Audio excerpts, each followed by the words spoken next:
Good morning, Fatherhood for the rest of us. This is Brandon Hanley, and I want to say thank you for joining me today. I know you have all kinds of things that you could be doing, but you are taking your time out of your day and you are listening to this show. And this one's going to bring you a lot. It's packed full of quite a bit of information. This is with Steve Reiner from Southwest Consulting. Steve Reiner, he's an amazing Southwestern consulting coach.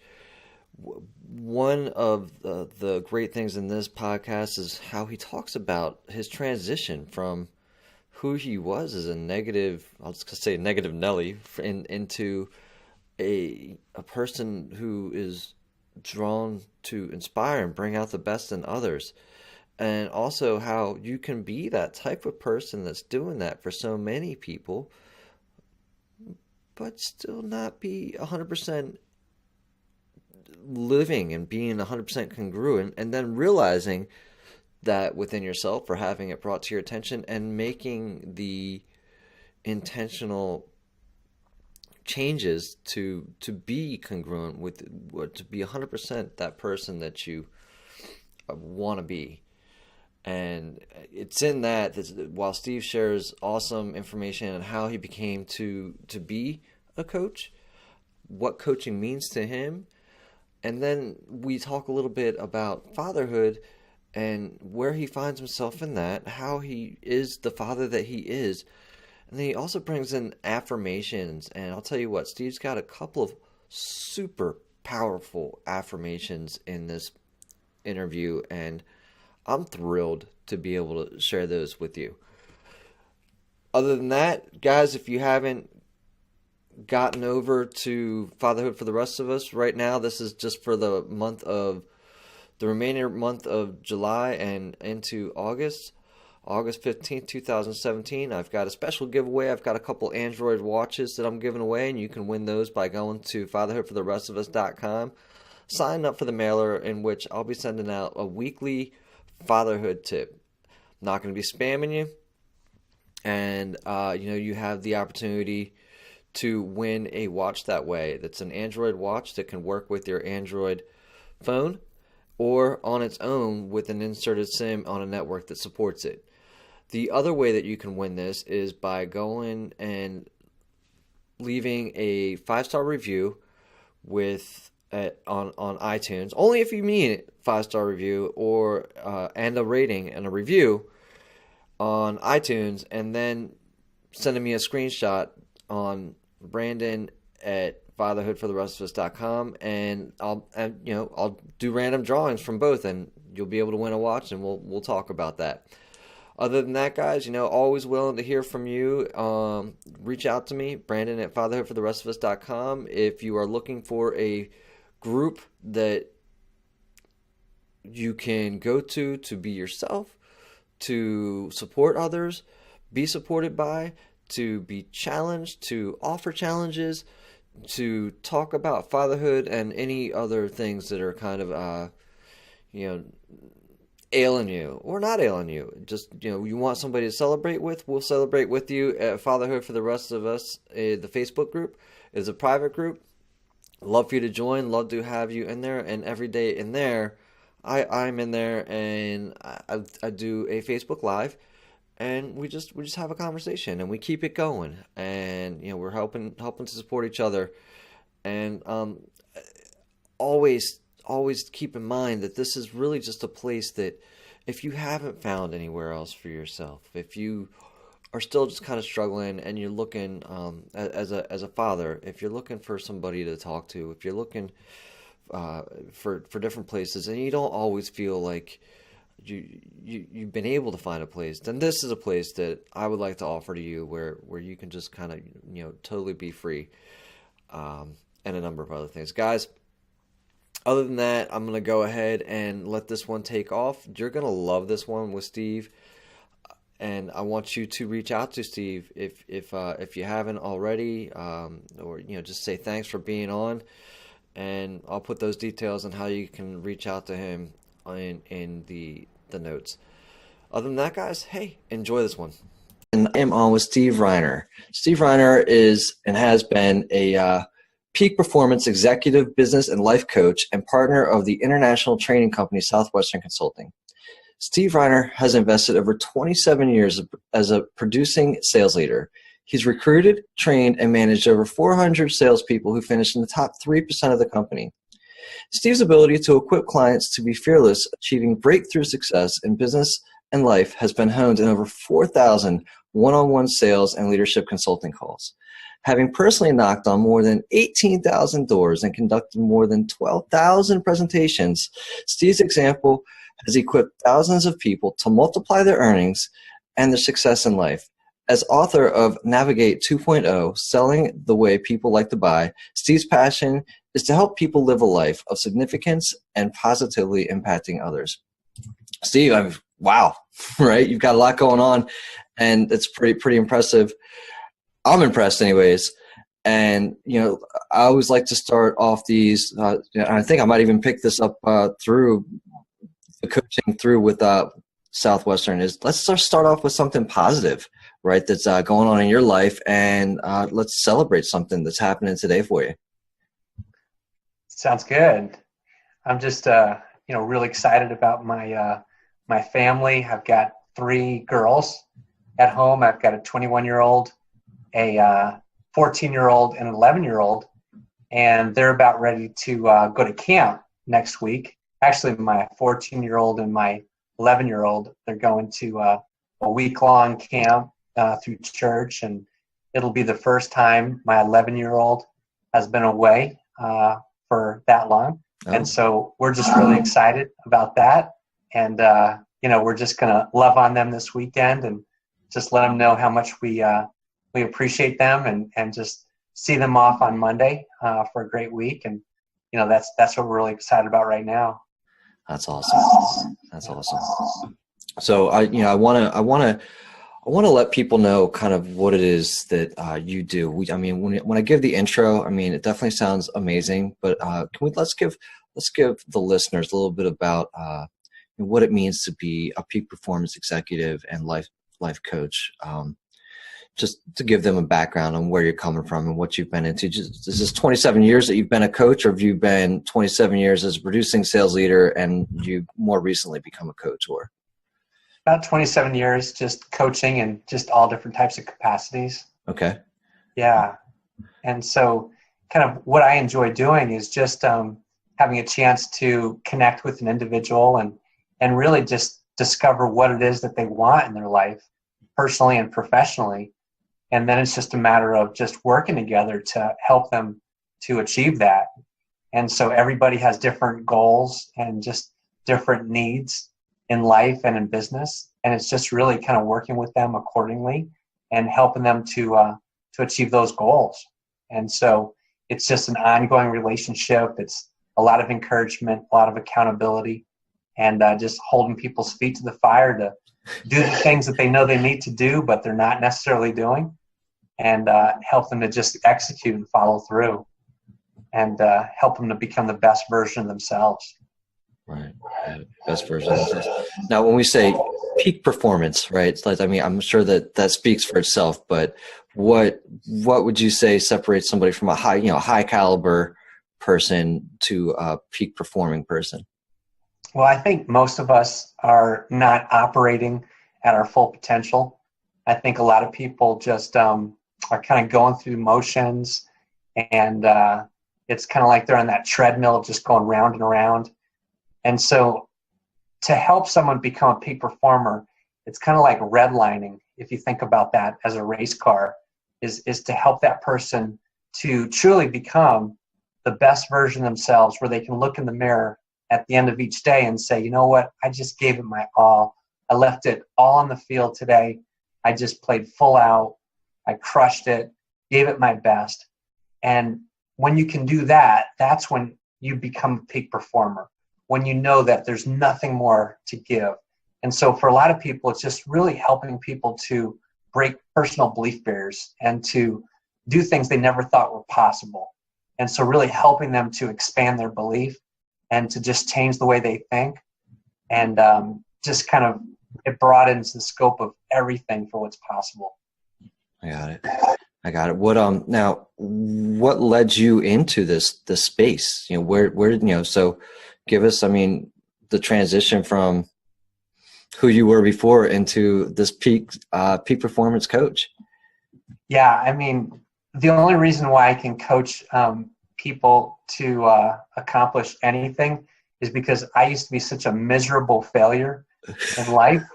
And, I had a coach that really made a big difference. And I just want to give that back to other people. And so just real quick, my story is I grew up just really, really painfully shy. Okay. And really insecure. And, I have a father that really wanted to help me grow. But the way he went about doing that was he was very critical. And so I think a lot of probably people can relate to that, having a dad that is kind of that perfectionist type of person. And so I just remember it was like every time I accomplished anything, he was basically telling me what I was doing wrong as opposed to what I was doing right. Sure. And he was just constantly just beating on me, like how I could get better and how it's not good enough. I mean, I could do really well in baseball and go, like 3 for 4, but Right. he would like hone in on the one time I didn't get the hit. Sure. Or if I got straight A's, it was like it wasn't good enough because they weren't A pluses. Oof. And so I basically grew up like with not a lot of confidence because I just felt like nothing was ever going to be good enough. Okay. So like, why should I even try? Sure. And plus I had a really critical nature and a really bad temper. And as much as I couldn't stand that about my dad, it's like that's what was conditioned into me. I was basically a product of my environment. It became just like my dad. Sure. So if you can imagine, here I am, like with no confidence, no social skills, with really critical spirit and a bad temper. So I was not in a good place. Yeah. But like, thank God I met somebody in college who actually became a role model for me. And it was like the first time I had somebody in my life that didn't see me just for who I was, but he saw me for who I could become. And it was like he believed in me. Like I never had anyone that really believed in me. Right. And so he like put me on this path that completely transformed my life. He encouraged me. He held my feet to the fire, wouldn't let me quit, and just kept pushing me. And through that experience, it was like I learned how to like face my fears and develop like true confidence. And it was through that experience that I had the vision to want to help other people to make a difference in their life, just the way that he made a difference for me. And that's what gives me so much passion to get out of bed and just want to encourage people, just knowing what I went through and what a difference that role model had in my life, and to be that person for other people just really drives me. That is awesome. I'm going to pause it for 1 second. Steve, that's an awesome story. I love, because, and so I look at kind of where we are today, and I feel like we're in a special place with a lot of this positivity that I feel like we're surrounded by more positivity these days, or maybe it's just because I'm looking for it. But I feel like we're seeing it more now than we would have seen it when we were growing up, like, just 10 years ago. Right. but if we look back over time and if you or I would have probably put ourselves in your dad's shoes at that time, he probably felt like what he was trying to do was just help you. But it was just it wasn't in the right manner. Right. And it wasn't like we didn't have the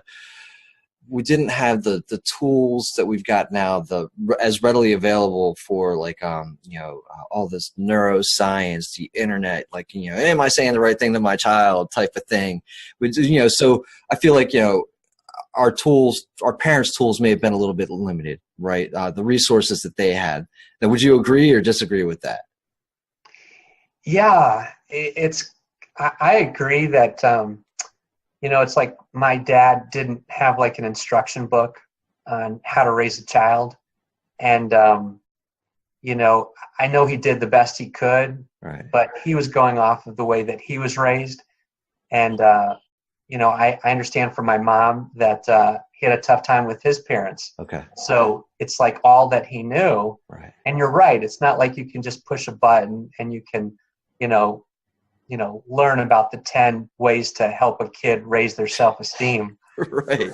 So yeah, Right. there's a lot more available, but there's a lot of confusing cross signals. One person says one thing, another person says something different. So even though today we have so much access, it's hard to really decipher what actually is true and what's false. Right. No, I can totally agree with that. I mean, even we all speak English, but it seems like a different language no matter whose mouth it comes out of.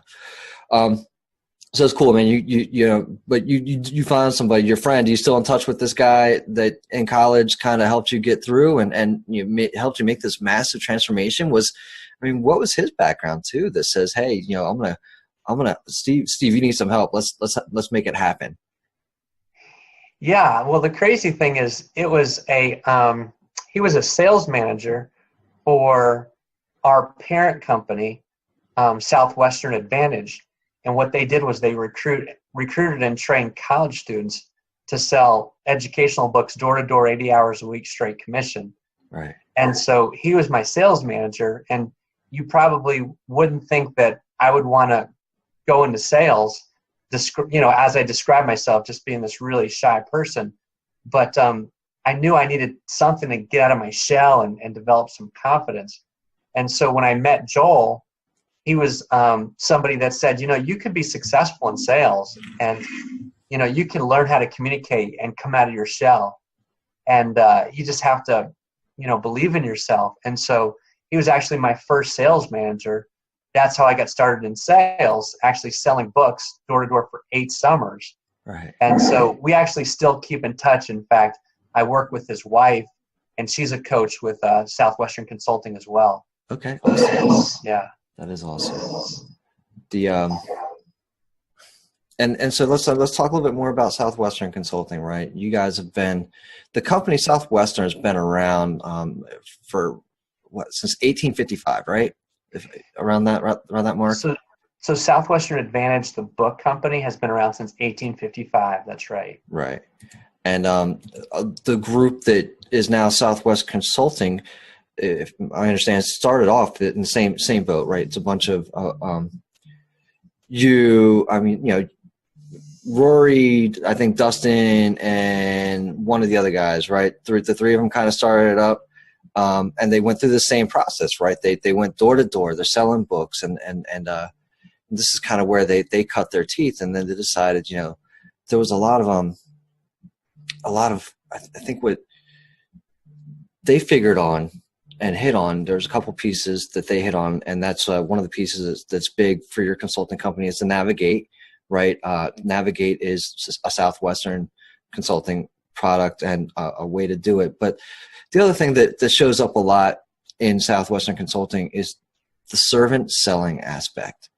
And that is new for me, and I think maybe new for the audience. Can you share a little bit about what it means to be a servant sales and servant leadership? Because I think the two are kind of intertwined, especially with you as a partner, right? And then let's talk a little bit about that. And let's talk a little about what do you mean when you say, like, let's navigate, selling, then sell. How do I sell to you, right? How do you want to be sold to? Right. Yeah, I think the thing about selling is oftentimes when you ask somebody, like, what's the first thing that comes to your mind when you think about a salesperson, usually people would say something like unethical, somebody who's going to try to pull the wool over your eyes, someone pushy, just negative connotation for sales. And so what our company is built on is the idea that selling is really about serving. It's about just meeting people where they're at and finding out what's important to them and providing solutions that can help them to be successful in life. And so the whole idea of servant selling is just really, it's just loving on people and being there for them and recognizing that it's not about me, it's about serving others. And so the more you try to sell, the more you push people away, the more you really serve people and love on them, the more people are attracted to you and they really want to do business with you. So it's just understanding that serving is not about me. It's really what's in the best interest for the customer. And just like Zig Ziglar used to talk about, if you help enough people get what they want, then ultimately it'll come back to you. Right. And Right. so it's the act of giving. Right. And I can attest to the fact that I know that even up until probably the past 5 years, where I recently, I've been working for a company and been immersed in a kind of a top performance, peak performance sales group. And these people, it blew my mind because I had for years like you said, this plaid jacket, car salesman guy type, the whole 9 yards, right? Just the white belt and all that stuff. And this is like that's what came to my mind when I thought sales. And then after the first couple, I think like a year, I was like, these people are awesome. They're trying to help me. They're trying to help others. And they're like, they are giving so much of themselves. It's like, I want to give of myself. And so seeing that has been awesome. And I don't know, is that even like a newer concept, or is that like how sales is always supposed to have been? And you got like the one bad apple that's kind of throwing it off. Yeah, I really do believe that, it's kind of like selling is really just about influencing people. And the way to influence people is to ask questions and really find out what the person's needs are. And so that way you can provide solutions to meet those needs. And so whether you're selling a product or you're selling an idea, I mean, that just makes sense. And so I think that's been around forever. It started with Socrates. It's like the Socratic method of asking questions. And that's what selling is. It's like you ask enough questions and you find out what the person, what they want, and then you provide solutions. And so I just think people have always tried to cut corners, and they figured, well, I don't have to ask these questions. I'll just tell this person what they need. Okay. And so I just think that has happened across the years, but was never intended to be that way. Gotcha. Yeah. So, we go from there. Let's talk a little bit about, being fearless. What, if you could teach me how to be fearless, right? You've got like your one tagline is like how to be fearless, to crush your goals and have a blast doing it, right? Tell me about that. How can I, and how long is it going to take me to eliminate, my fears? Or maybe you can give me like a gauge of some of the people that you've worked with and say, hey, I've seen people become fearless within XYZ period of time. And here's a couple of tips that I would teach somebody to become fearless. Yeah. Well, the first thing you have to just understand is like, what is the definition of fear? And so I would say fear is, it's a self-imposed limitation based on a perceived threat. Fear is a crippling emotion, right? And it's like fear causes hesitation, and hesitation will cause your worst fears to come true. But you just have to realize that it's self-imposed. A good acronym for fear is false evidence appearing real. And so we kind of just make this up in our mind, and it's not even true. And so what I would say is the reason why we have fear is we try to control things that we can't control.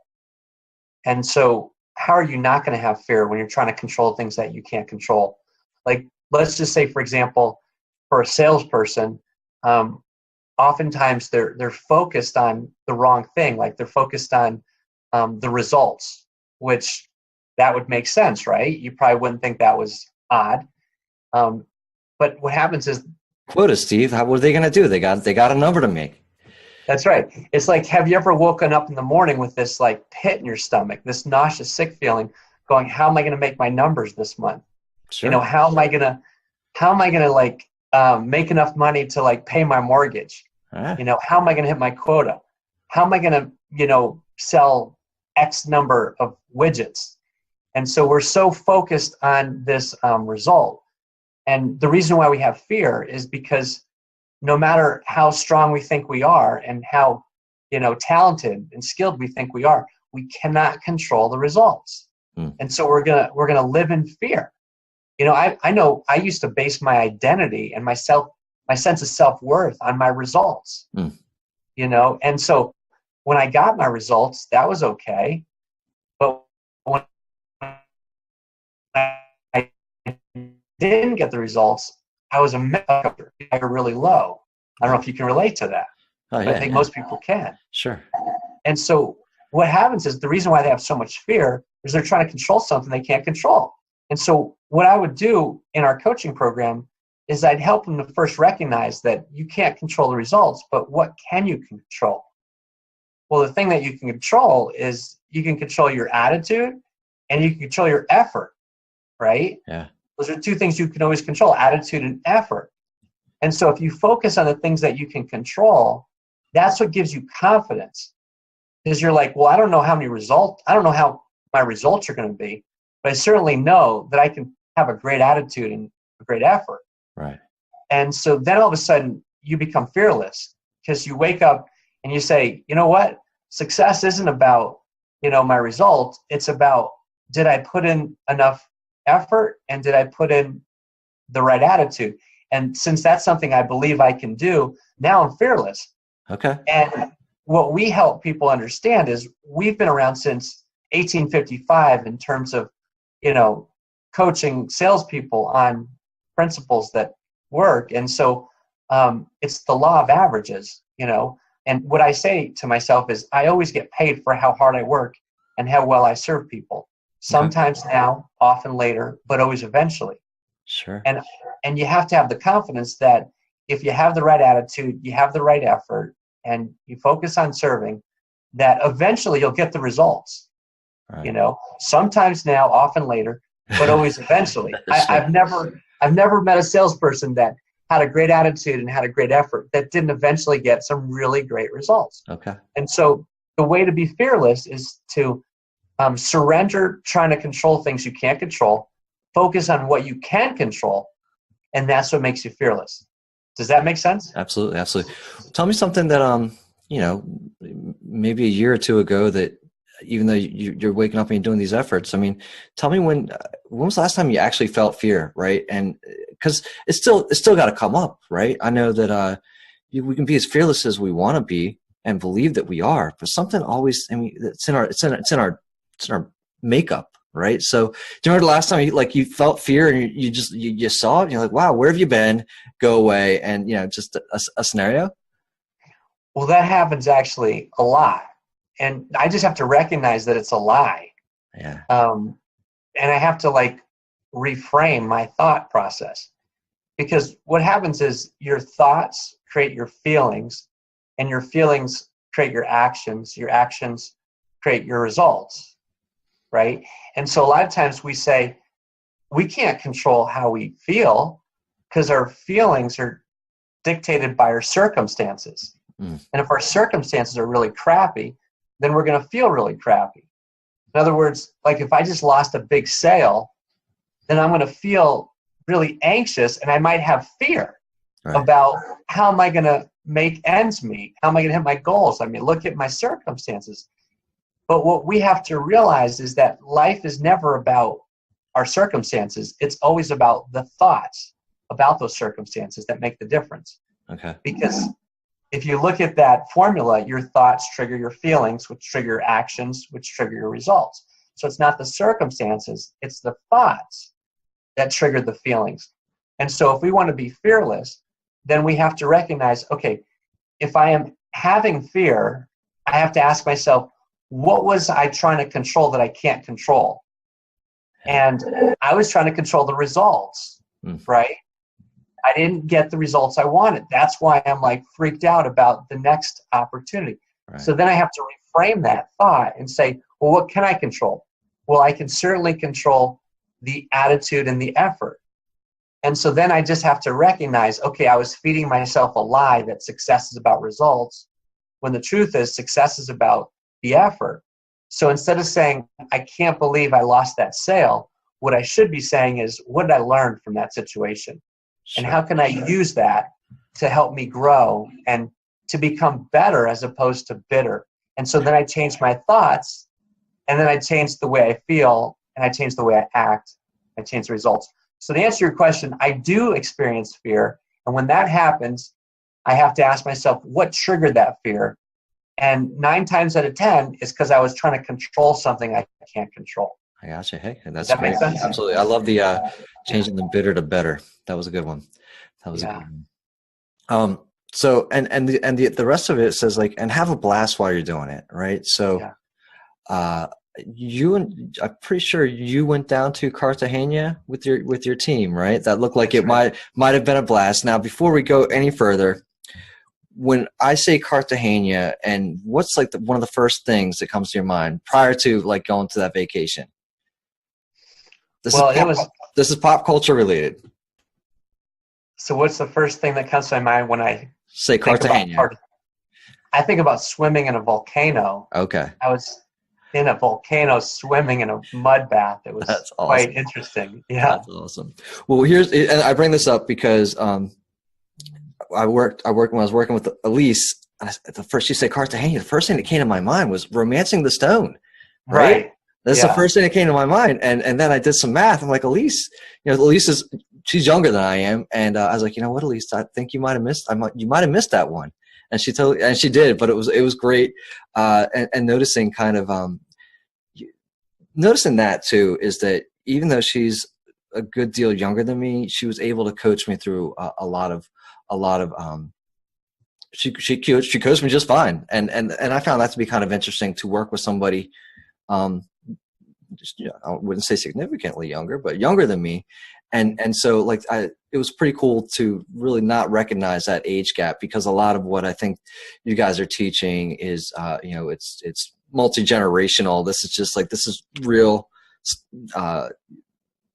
stuff, right? It's not like, this doesn't just apply to millennials. This just doesn't apply to baby. You know what I mean? So it encompasses everything. So that's one of the things I also really enjoyed about working with this company. So, I mean, let's keep going on, right? So this is like one of the first times that I've had anybody fill out some questions to ask before hopping on.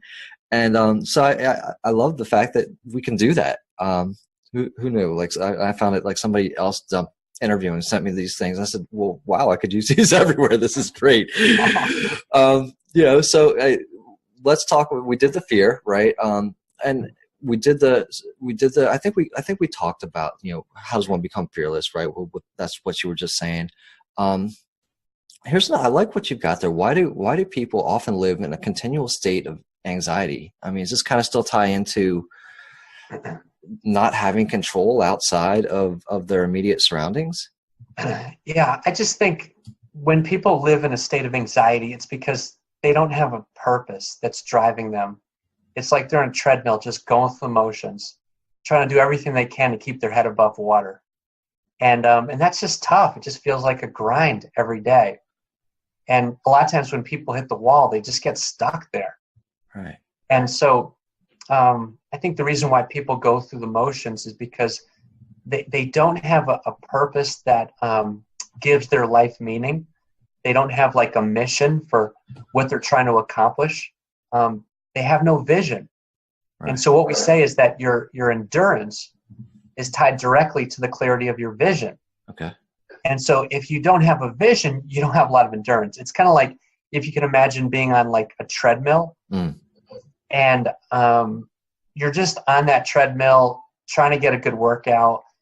You're not really thinking about anything other than the fact that you got to get through this workout, and it's like 45 minutes and it's a grind. Right. And it's very painful.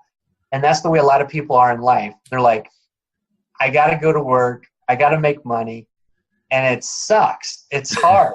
It's like not very exciting. Right. No, absolutely. And that's the problem. People are so focused on like what's right in front of them. Right. They don't see the big picture. Sure. And that's why they get just so stressed out. It's like why people get depressed.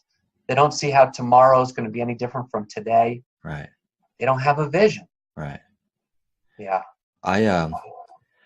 Actually a big fan of Groundhog's Day, and Yeah. I know a lot of people. They're like, "Oh man, every day is like Groundhog's Day." But my perspective of that movie, I probably said this on another podcast, but my perspective of that movie was that here was a guy that had the opportunity, that knew how every day was going to be. And he had a vision and a purpose in the end, right? Like every day, like when he first started, he was like, "Oh my God, just kill me," driving himself off Right. the cliff. But then he realized, somewhere in between the beginning and the end there, that he had a purpose, he had a mission, and he had a vision. And his, Andy McDowell was his mission, vision, and purpose. That's right. But so he took his Groundhog's Day, and every day he just worked a little bit towards getting better. He tried something different every day to move forward. And I think that, that kind of coincides with what we're talking about here, right? Like every day could be a grind, but if you kind of recognize that every day, if you put some purpose in there, if you put a mission in there, all you got to do is add a little drop of whatever, and That's right. you can make every day a little bit better. You talk about the treadmill. I mean, I was out there this morning at five and change. There's my dog. She's going to save us all. At around 5 and change, and I'm getting ready I'm training for what am I training for? A triathlon, an Olympic triathlon. And one of the things that I'm thinking about as I'm going, and we talk about reframing it, we say, I've got to do this. I say, no, man, I get to do this. I have legs. I'm capable. I can breathe. This is awesome. I get to do this, and I'm doing it for a purpose. So I can completely relate with what you're saying there. That's it.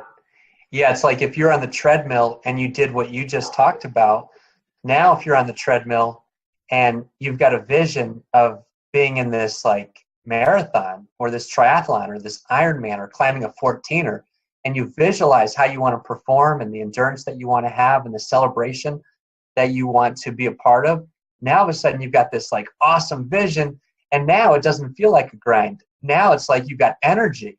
And you can't wait to get on that treadmill. Oh, absolutely. Like, I mean, I'm getting on it, and it's funny. And we talk about like the vision, right? Too, part of it. I just did one. I did one this past week in Asheville, and these hills are like, I mean, mountains. I'm calling them mountains. Somebody said it was hilly. I was like, hilly. No, they were straight mountains. And one of the things about doing it was I really had no idea how this terrain was going to be. I just kind of hopped on the bike and went. And I'm always reminded of like when we talk, like, I think you said fear. You remind me a little bit about when you use the acronym.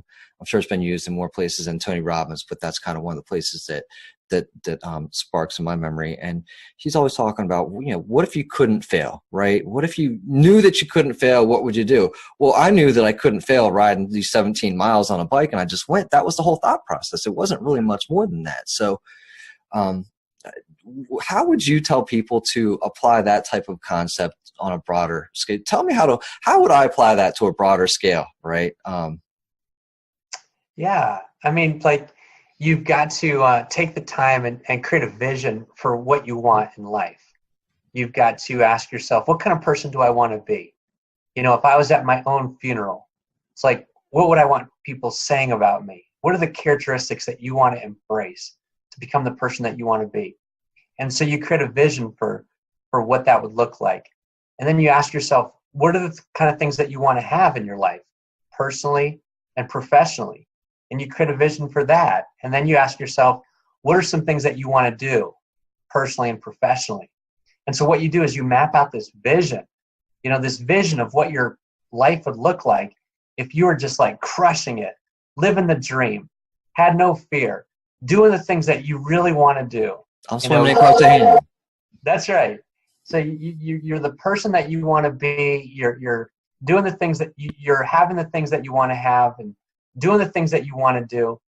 And so what happens is when you create that kind of a vision, it's like it gives you this unbelievable energy every day to get out of bed, because now you're not just like focused on the grind and how hard it is, but you're actually connecting your day-to-day activity with that big picture vision.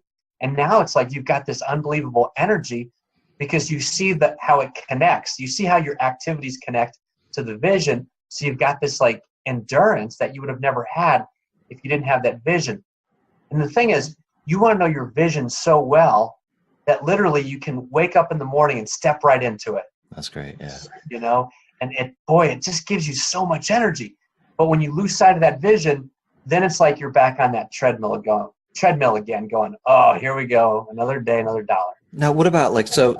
And I love it, right? I'm in, right? Like I've got my vision board. I've got, I'm writing my visions out, and I'm on the cusp of like shouting out new beliefs, right? What do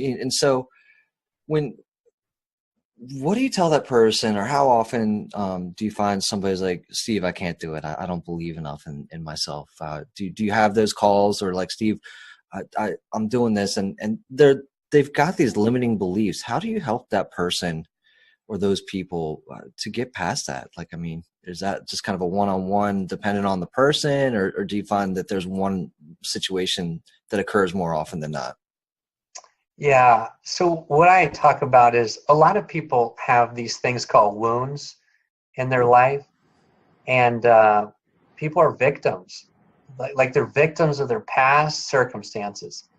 And if you just were to do a survey of 10 people or 100 people, you'd find that probably 95%, they've got these wounds that they're holding on to, and it's like preventing them from doing something that they want to do. And so you just mentioned, well, what if I just don't believe in myself? Well, that was me. It's like I didn't believe I could do anything outside of my comfort zone. But why was that? Because I had a wound. Because I had a dad that constantly told me I was never good enough. Right. And so chances are when I'm working with a client that has that kind of like toxic thinking, stinking thinking, where they're like, I don't know if I can do it. I don't believe in myself. I'm not good enough. Right. I bet if I was to ask that person to tell me their story, I say, how were you raised? What kind of environment were you raised in? Chances are they had somebody in their life just beating them down, telling them they couldn't do something. And what we find is that on average, you hear the word no 180,000 times by the time you're age 18. And so it makes sense that you're not going to believe in yourself. You're so used to people telling you can't do something. It's like, who are you to think that you actually can? Right. And so I just think when that happens, what I have to do is I have to help them to expose the lie. I have to help them to actually find meaning in their wound, to transcend their wound. I want to help people to not just get through their wound, but actually find purpose. So like for me, I was like, all right, so I didn't believe in myself, and it was really hurting me. But then all of a sudden, I had this role model that helped me to believe in myself. And so then what I did was I took that wound and I actually used it to my advantage. So when people ask me, they're like, are you bitter at your dad for the way he used to beat you down? Right. I'm like, no, actually, it was a great blessing, because I wouldn't be doing what I'm doing today if I didn't have that experience. I wouldn't have the passion to want to call out greatness in others, to lift people up, to encourage them, if I hadn't gone through that experience.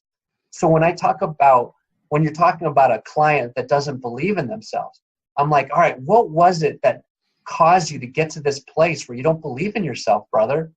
Who was it in your life that did that to you? And who's done you wrong?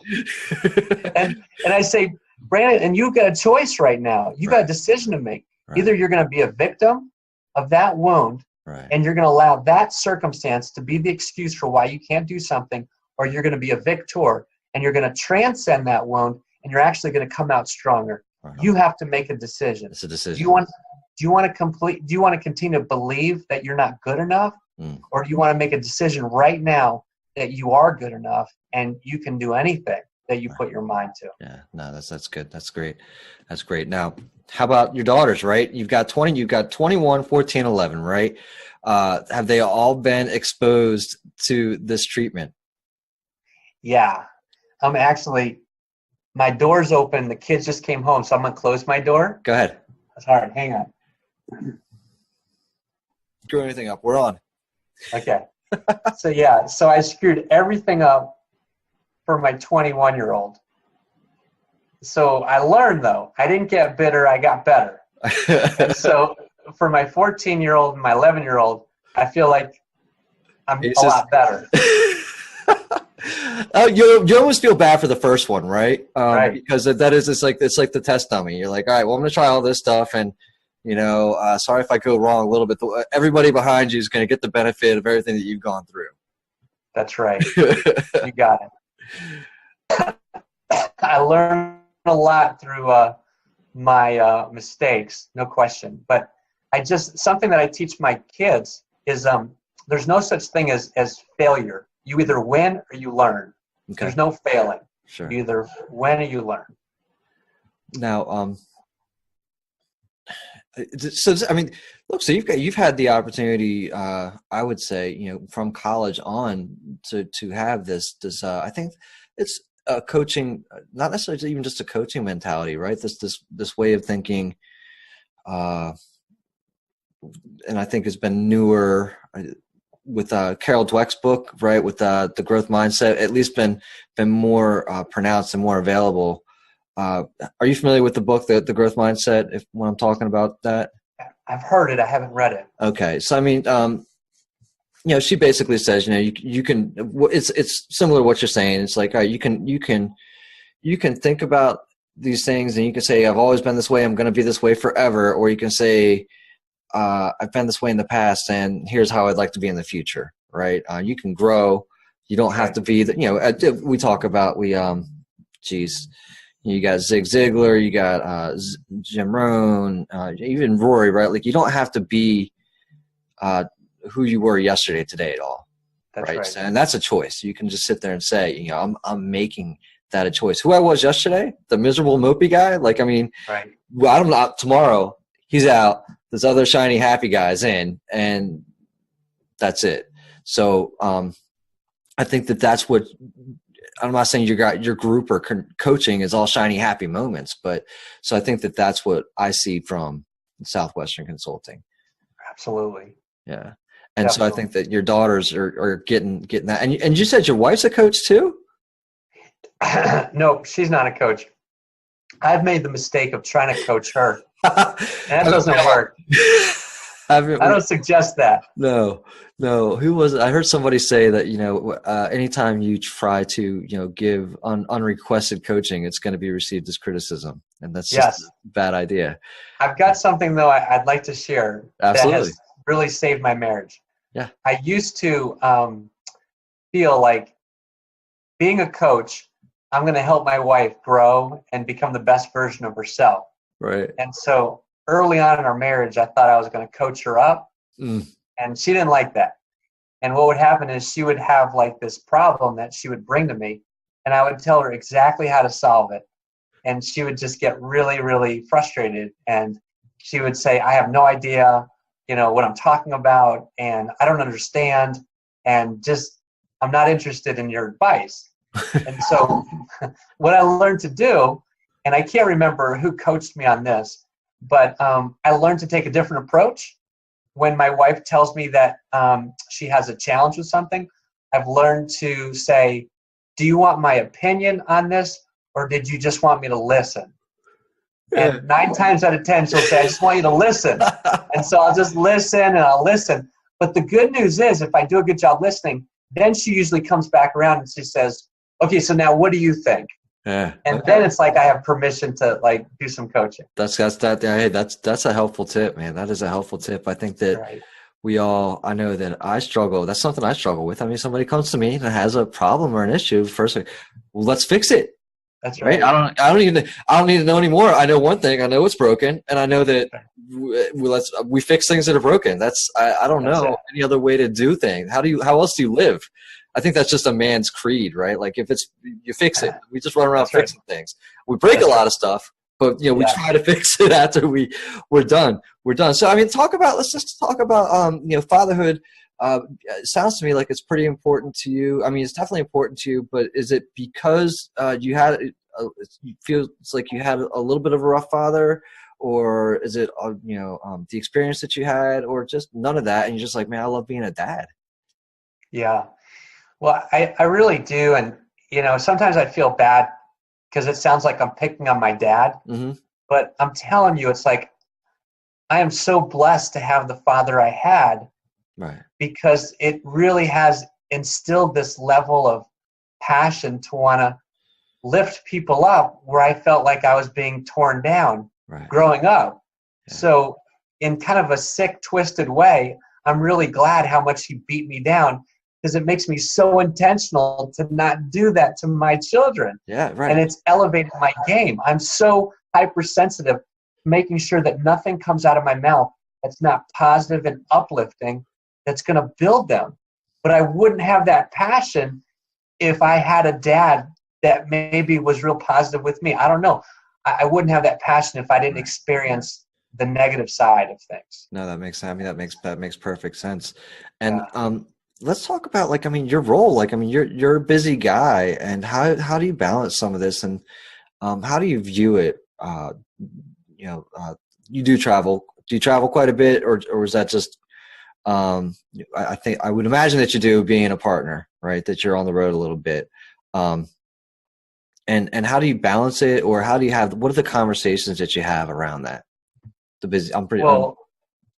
So actually I used to travel a ton. Mm-hmm. Remember how I told you I screwed everything up with my 21-year-old? Yes. So when she was younger, I was like traveling a ton. Mm-hmm.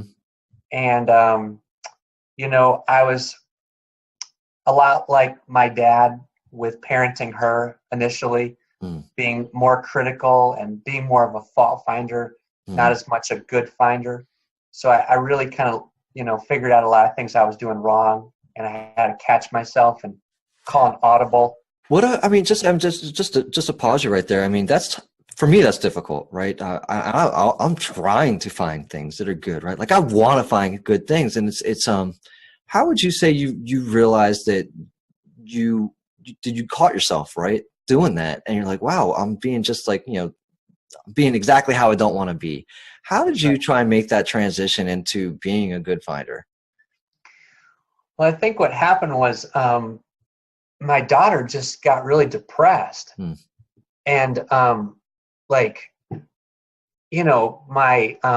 wife said she might need to get medication for like depression. And I was like totally against medication. And I was like, you can fix this yourself. You just need to be more positive. And I would constantly tell my daughter she needs to smile more. She needs to stop being so negative. Right. And I was telling her all the things that she needed to do different and what she was doing wrong. Right. And all it did was make her more and more depressed. Yeah. And so I think what happened was my wife said to me one day, how is it that you are so encouraging with your clients, but yet you're so discouraging with your own daughter? Wow. It's like, how is it that you have no patience with her, but you have all this patience with your clients? Right. And I'm like, well, she's my daughter, so it's different. Expectations. That's right. We've got these expectations. And then she's like, well, wouldn't you be that much more intentional with your own daughter? Like, wouldn't you want to, be that much more positive with her? Right. And so it's really my wife that pointed out to me that she's like, you're pretty, for a coach that's so positive, you're pretty negative at home. No, and that's true. And I mean, what do you say to that, right? I mean, do you just recognize it for the truth, right? And you just kind of you recognize it, right? You said, wow, you're right. Or did you brush it off? I mean, how long does it take for that to really sink in? And then you're like, all right, listen, now all I got to do is figure out. I mean, I can give you an example. The other day, I think my son, I went into the bathroom. He was brushing his teeth, and I said, good job brushing. He's 7 years old. So, got to make sure he keeps doing it every morning. I'm like, hey, good job brushing your teeth, buddy. He goes, I did. I said, no, I found something good. I said something, he's already programmed to be defensive. And so I find, like I said, I'm trying to find the good things. And when he reacts like that, I know that I'm not doing as good of a job as I could be. Yeah. So my first year of marriage, I thought that I was doing pretty good. And I remember after the first year of marriage, my wife said, you're the most critical person I know. Wow. And she's like, you have this obsessive need to always be right. And you'll go to great lengths to prove me wrong. And I remember when she said that to me, I just started to prove how wrong she was about that. I said, "You're crazy. You're nuts. Don't you know what I do for a living? I'm a coach. I'm the most positive person. I'm not critical. You're nuts." Obviously, I'm proving her point right there. And just, you know, as much as I couldn't stand that about my dad, it's like I was a product of that environment. And it was conditioned into me. And so I think where I had a turning point was when I recognized my daughter going down that negative spiral where she was depressed. Right. And I realized that I had to stop finding fault in her. And I had to look in the mirror and say, what am I doing to encourage her to be the best version of herself? Because all I'm doing is just finding fault in everything that she's doing wrong. And it was pointed out to me that it's kind of like, you know, being critical, it's kind of like trying to grow flowers by stomping in the flower bed. You know what I mean? I've never heard it. I love it though. Yeah. It doesn't work. Yeah, it doesn't. It's just, not going to have the results you're looking for. Yeah, and I think it was just like seeing her spiral downward that I'm like, you know what? I got to like get rid of my pride and just stop trying to prove myself right, prove others wrong. It was like my wife got me to look inward as opposed to outward. And I started to realize that if I didn't change the way I was treating my children, then I was going to basically cause them to be a product of their environment, and they're going to be the same way that I am, just the same way my dad was to me. Right. And so the worst nightmare was going to come true, that one day my kids would wake up with a pit in their stomach, worried about their future and bitter about their circumstances and taking out their frustration on their kids, because that's what my dad did to me, and that's what I was doing to them. And so when I turned the corner is when I finally recognized this, that I needed to make a decision for who I wanted to be and what kind of impact I wanted to have. And so what I did was I created this this vision statement that spoke to the person I wanted to be and the impact I wanted to have. And so what I did was I wrote out this statement. It went like this. I am hard to offend, quick to forgive, and quick to forget. I am a man of unconditional love and humility. I'm a builder of people, a catalyst for growth, an instrument of peace, a producer of passion. I'm a man of quiet strength and relaxed intensity. I'm a peaceful warrior. Love it. Relaxed intensity, peaceful warrior. Those, I mean, that's a heck of a statement, man. That's great. That's right. So that's great. I'm hard to offend, quick to forgive, quick to forget, and quick to ask for forgiveness. I mean, I was none of that when I was first married. So once I had that vision, I memorized it, I internalized it, and I lived into it. Nice. And so I made the decision at that point, I was going to draw a line in the sand and just not allow anything negative to come out of my mouth. And I just became hyper-focused to be a builder, to be an encourager, to lift people up. And so I created a vision for the way I wanted my kids to be in life. And so here's the vision I came up with for my kids. My kids are fearless. And I picture one day somebody asks my kids, how is it that you have this relaxed intensity? How is it that you're so loving, so giving, so at peace, so fearless? And I picture them saying, I learned it from my dad. That's seeing awesome. His example every day. How can I not be fearless? And so it was that vision that made me recognize that I have got to be a great example for my kids. Yeah. Because if I want them to be like encouraging people and positive people, then I've got to be a walking, talking, living, breathing example of that in their own life. Yeah. I can't expect them to be more positive if I'm not more positive myself. Sure. No, hey, right? Those two statements are very powerful. Thank you for sharing those. And so is this something that you would add into your daily affirmations, or is this a side of, and you kind of, you grew into it, right? Yes. Yes. Yeah. I mean, that's great. And I think that's super, that's super powerful. And I think that if we'd said this, I think a lot, maybe like even 15, 20 years ago, if we'd said this out loud then, right, Yeah. It's almost it's almost crazy how far I think we've really come in the past. Like we're coming up into a lot more acceptance of people doing the affirmations. Cause I mean, I think I'm not gauging it too well, but I don't, in terms of age, but like you probably remember or you've seen Stuart Smiley, right? Like from Saturday Night Live. So, Right. A lot of people look at that and even that, and, you know, people made fun of it and I made fun of it. And now here I am. Like, I mean, look, just before you and I got on the call, I realized I hadn't done meditations at all today. I was like, oh my God, I got to do meditations today so I can calm my brain and just be ready for this. Right. Right. And so like I sat down and did meditations. I'm like, I got 10 minutes. I got time. We can make this happen. But like, yeah, 10, 15 years ago, I know I would have laughed at somebody doing it. And, you know, I think that it wouldn't have been, it seems to me it's gaining acceptance. It seems to me that like your vision statement is, and being able to say that look, there's a couple of guys here talking vision statements, meditations and stuff. And Right.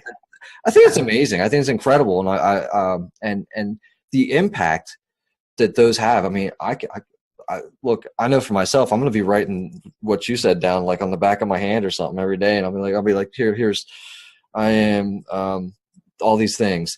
And Right. that's, and so I know that whoever hears that, I mean, that's gold, man. That's amazing. And, I think very helpful for, I could see that, you know, so you take it from there and you take your vision statement. Are there any specific actions that I guess that you would recall that you took where that you implemented them, along, or was it primarily the vision statement that helped you to turn that corner?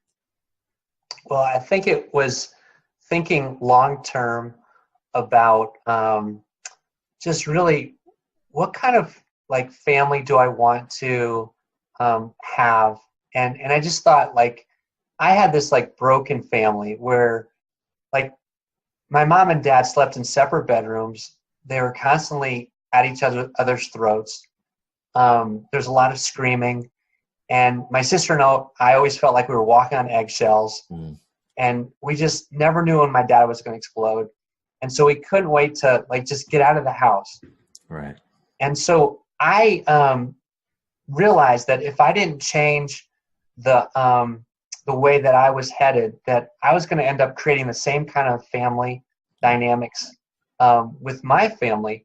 And so I just created this, you know, vision for the kind of family I wanted to have. And so I think it starts with desire, because I can have you go through this exercise, but if you don't have like the if you don't have the desire, the intense drive to want to change something, you'll never do it. And so people say, do you believe you can coach someone to do anything?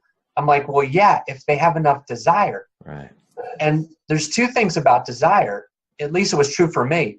It's pain and pleasure.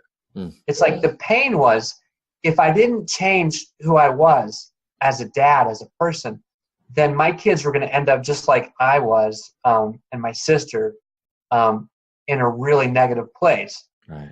And so just thinking about that pain of not achieving my family goals, that motivated me to actually use the vision.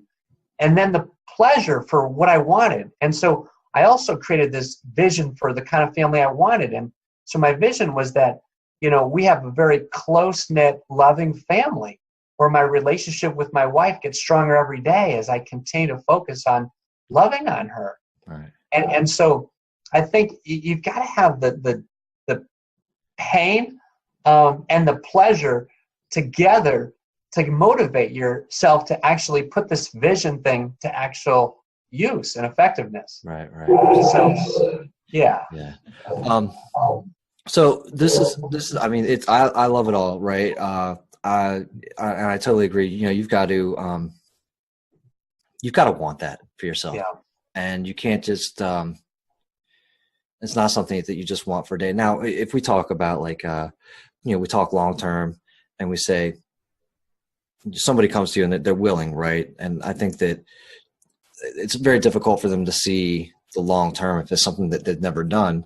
Like I said to you, I just got done working with Elise, who's another Southwestern consultant coach for the past year. And this was my first time, you know, envisioning. Like I said, the vision board's all new. The vision statements are all new. All this stuff is all new. But like I I realized that I wanted to participate in my life, because up until the past year, I hadn't felt like I'd been an active participant. Right. And I said, now, like you were talking, that grind, you wake up every day and you're like, ho hum, here I go. I'm going to go do this, and this is going to happen every day for the rest of my life until I'm ashes. But when we put in that intent and we say, oh my gosh, I have the ability to run my own life, that's powerful. Right. But you've got to, I think that you've got to want that. Right. And that's when the people, they come to you. I mean, how often do you have to turn somebody away? Is there any time that like somebody comes to you and you're like, you know what, you're just not where you need to be? Right. Yeah. I mean, so what we look for as a company is, number one, you've got to be coachable. And so you can't act like you've already arrived and you know it all. Right. Mark Twain, I think he said it really well. He said, what gets people in trouble is not what you don't know. It's what you know for sure that just ain't so. Right. And so there are a lot of people that just, they feel like they've arrived and they know it all. And I can't work with those people that aren't coachable. Right. You have to be that person that says, I want to learn, I want to grow, and I want to get to the next level. And so, yeah, I've had people that have said, yeah, I'll do this. My manager says it's a good idea, but I figure out they're not coachable. And so it could be the greatest thing in the world, but if they're not ready to receive it, it's not going to work. Right. Gotta be ready to receive. Sure. Now that makes sense. Yeah. So I actually did not realize, is life coaching part of Southwestern as well? That's really just kind of something that I have just such a passion about because of my background. Okay. And, I just have been super intentional that everything that I coach on, it's like what you said at the beginning of the interview. It's like everything I coach on, I always want to relay it back to life. Mm. So if I'm coaching somebody on establishing rapport in a selling situation, I'll talk about how this is the same skill that you would use if you were out at a party. Yeah. It's like, if you want to establish rapport, stop trying to be so interesting and be more interested, right? That's a great line. It's not about you. Yeah, no. And this isn't just some sales gimmick. This is life. Right. And so I really want to coach in such an authentic way that they recognize that everything that we coach on is applicable to life. And I'll never coach you on something that I wouldn't feel comfortable doing with my own family. That's great. And I think that's when it makes it exciting, because they realize, wow, this program is not just going to help me in sales. It's going to help me be a better father, be a better husband, be a better person. Yeah. No, I took the sales, I took sales coaching, and it improved. I'm looking around for like anybody to say no to this, but it improved like every aspect of my life. And that was not the intent, but that was the result. And on my vision board, I've got the vision board, and over top of the whole thing, it says in Latin, we found happiness in the process, right? So the process overall, which, I'm continuing is what I got out of it, right? It's not so much the destination. It's, everybody says the journey. So, and the process. And, so like I said, I went in for sales coaching, but I came away with much, much more. And I appreciate, your company and how you guys work. I appreciate Elise connecting us. Elise has been amazing. Working with the company has been a blast. I've learned so much working with you guys. What would you, what does your ideal client look like? Or, who would, if we're listening to this, that says, that's out there in the ether, is like, oh my God, I got to pick up the phone today and call these guys. Who are we talking to? My ideal client is somebody that doesn't want to just grow their business, but they want to grow their life. They don't want to just improve their sales, but they want to just improve themselves as a person as well. So that would be my ideal client, somebody that really has a lot of drive to want to grow. It's not somebody necessarily that's really sick that needs this coach that's going to fix them. but just someone who wants to get to the next level. Right. Someone who who's able to look themselves in the mirror and say, you know what, I want to get better, I want to grow, I want to get to the next level. That's what coaching is designed to do, help people to sharpen themselves and to become the best version of themselves. And so for me personally, I want someone that wants to learn to be fearless, to not only crush their goals, but to actually enjoy the journey. Right. Because to me, it's like, what's the point of being successful in business if you can't be successful in life? What's the point of making all this money if you can't have fun in the process, like you said? Absolutely. That's great. And then the other part about your company is that even if somebody called you, signs up, they talk to you, and you find that they're a pretty good fit, there may be somebody else that within the company that they might actually work better with. You say, look, I love you, but through your Navigate, which we didn't really hit on, but through like the Navigate, you can pick up that like this person may be better suited with somebody else. Be like, man, you know what? I would love to work with you, but I think that there's somebody else in the company that is the two of you are going to make a big old bonfire, right? So I mean right. So that happens with your company as well, right? So and if they want to connect directly with you, how's the best way that you think that they should reach out to Southwestern and or Steve? Well, they can definitely just email me, which is sreiner@southwesternconsulting.com. So it'd be SREINER@southwesternconsulting.com. And so send me an email and I'll get a hold of them right away. And what we do is we have them kind of do a business action plan where we ask a lot of questions about their business, about their goals, and really find out about what they would want out of a coaching relationship.